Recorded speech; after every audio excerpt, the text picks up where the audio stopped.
Let's take a moment just to acknowledge the eighth wonder of the modern world and our world's national treasure, Anya Taylor-Joy. Jesus, this goddess. Oh, I'm gonna faint. Oof. There's a reason she's voicing Princess Peach in the upcoming Super Mario Brothers movie, right? Because she is a real life Princess Peach.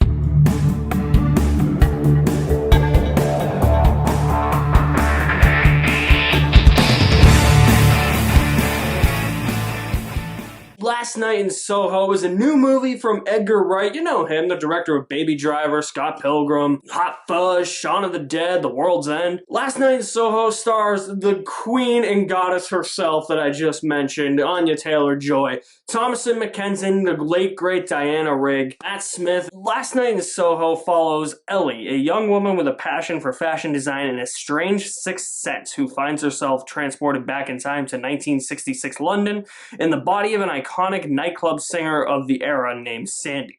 While in Sandy's body, Ellie begins a romantic relationship, but she begins to realize that Sandy's life in the swinging 60s is not as glamorous as it appears to be, and both past and present begin to fall apart with horrifying consequences. This is Edgar Wright writing a psychological horror film that I think is going to be very hit or miss with audiences. For me, Edgar Wright delivered another great film. He uses music again in a similar vein that he used it in Baby Driver. The scenes are edited to the beat. He uses it to emphasize big moments in scenes, give the scene a little bit more glitz and glamour. He uses the swinging 60s setting to provide more glitz and glamour into what is the world of fashion design and modeling and lounge singing and nightclubs and all of the things you associate with the 1960s and the swinging 60s. I'm telling you right now, this movie was missing Austin Powers. Austin Powers would be proud of this movie. Yeah, baby, yeah!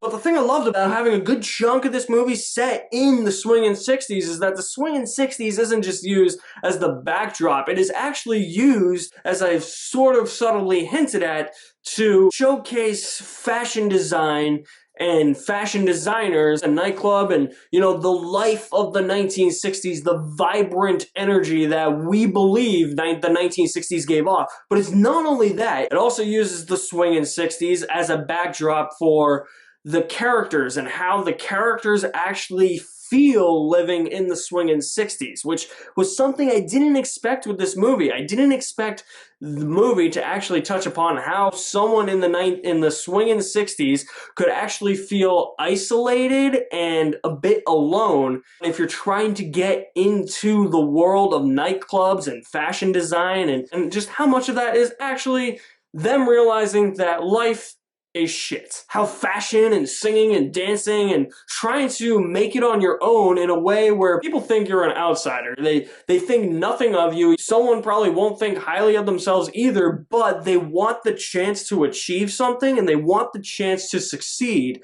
So this is what they resort to, but it also psychologically messes with their brains, you know? The glitz and the glamour just gets into their head and just makes them insane. I thought that the movie actually portrayed those themes to probably what many people would think would be a really relatable degree. I mean, that's relatable today. I mean, when you think about it, if you're someone like me, you think about like, oh, the 50s, the 60s, the 70s, even a good chunk of the 80s. I just think of it as like everybody knew each other, everybody got along, nobody seemed like an outcast in society, but looking at this movie from this perspective, the way that it presents the 60s, it really made me think differently and how that ties into modern day society, because that's something you associate with the 2000s and the 2010s and now the 2020s, where it's like, oh yeah, the feeling of isolation, being alone, you know, maybe not succeeding to the level you think you should be at, and now you're having all these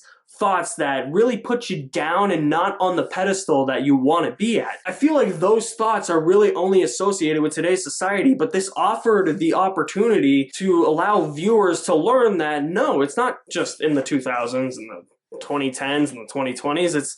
It's been like this throughout almost every decade. The horror elements in here really worked for me too. I love the build to those horror elements because for the first half of the movie, it seems like it's slowly falling into place. Like, it's not a slow movie at all. I think with the music choices, that Edgar Wright makes and how it's edited into the movie makes the movie feel a bit more vibrant and energetic in its pacing. Not just how its setting is portrayed, but he's got something with the music and the pacing and how that all works. I have no idea. The man's a magician, for Christ's sake. I guess what it was is that the movie for me just felt too innocent.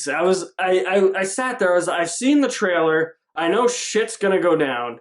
It's just, how is it going to go down? And I'm sitting there for the first half of the movie. I'm just like, everything's going right now. Like, something's got to go wrong. It's like watching the season 3 episode of Game of Thrones, you know, the Reigns of Castamere, the big one, you know, the Red Wedding episode, where everything's just going all too well. And you're thinking in your mind, no, like, something big is going to happen. Nothing good is going to come out of any of these situations whatsoever. It got to the point where it started to just wail on Thomasin McKenzie's character, where it just started to beat her down to the point where she was going crazy. And I'm like, all right, see, I told you, this is a less innocent movie than the people next to me probably thought it was. I think the people next to me were actually like kind of bored during the movie, because I think that they expected a full-blown horror movie, but the first half is really just, oh yeah, it's singing, dancing, fashion design. Here's this new snazzy 60s outfit. This is not what Cruella told me fashion design was about. The people next to me were just like talking throughout the whole thing, so it kind of ruined the experience for me. But towards the end, when the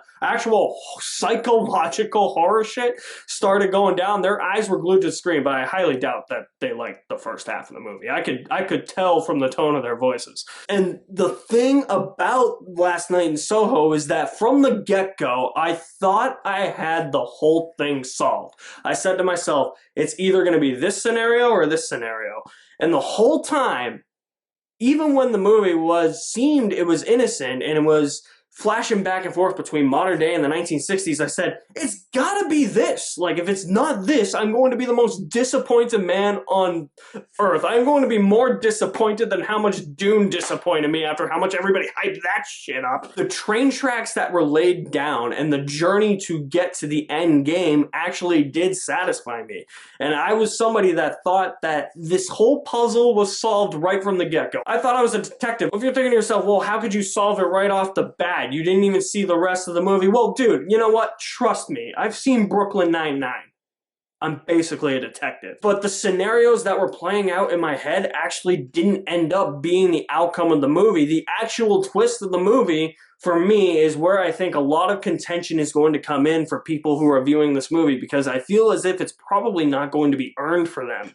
But for me, I thought it was earned, and it made sense within the grand scheme of things. Like, this twist, I didn't have a problem necessarily with what happened with this twist, or how this twist came to be, or what the actual twist is. The problem I had, which is my only problem with the movie, is that it seemed as if Edgar Wright got away from the themes that he had presented with the swinging 60s and modern day society in the first 2/3 of the movie, and instead focused too much on the twist. It seemed like that was kind of toying his brain with, okay, now how do I make this work and try and click into place to make it all make sense? And it did make sense. It's just, I think there's a bit too much focus on trying to craft too much of a story and cram several different ideas that maybe might not work for everybody.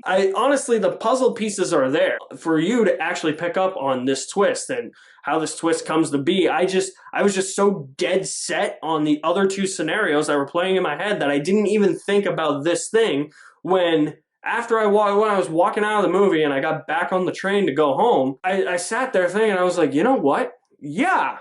How did I miss all of those subtle clues that Edgar Wright laid out to me in this movie? Thomasin McKenzie is really great. Anya Taylor-Joy is a joy as always. Diana Rigg, rest in peace. Really great final performance from her.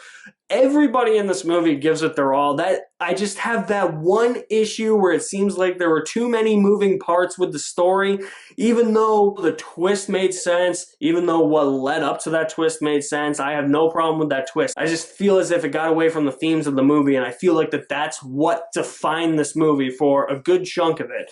It's still a really, really great movie. I don't know what the reception for this movie is going to be like, because I think people are going to go in expecting one thing and they're going to walk out getting something else. I really enjoyed Last Night in Soho with a full bucket of popcorn. So guys, have you seen Last Night in Soho? Drop me some feedback in the comments section below. I'll leave my link to my website in the description below as well. You guys are the best. Thank you for watching. My name is Alex Madden, and I will see you at the movies somewhere.